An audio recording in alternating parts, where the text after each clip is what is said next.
Madam అనుకోండి. మీరు కాదండి, ఇంకొక అక్క ఉంటుంది కదా, అక్కని పిలవండి. అవునా అక్క?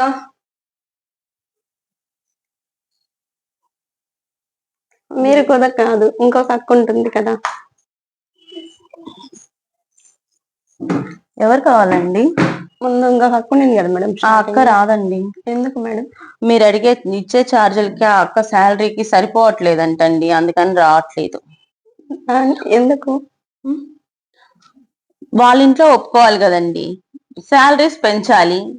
మీరేమో ఐబ్రోస్ రేట్ పెంచితే ఒప్పుకోరు, ఫేషియల్ రేట్ పెంచితే ఒప్పుకోరు, తక్కువకి కావాలంటారు. ఆ అమ్మాయి తక్కువకి రాదంటండి, అందుకనేసి డ్రాప్ అయిపోయింది.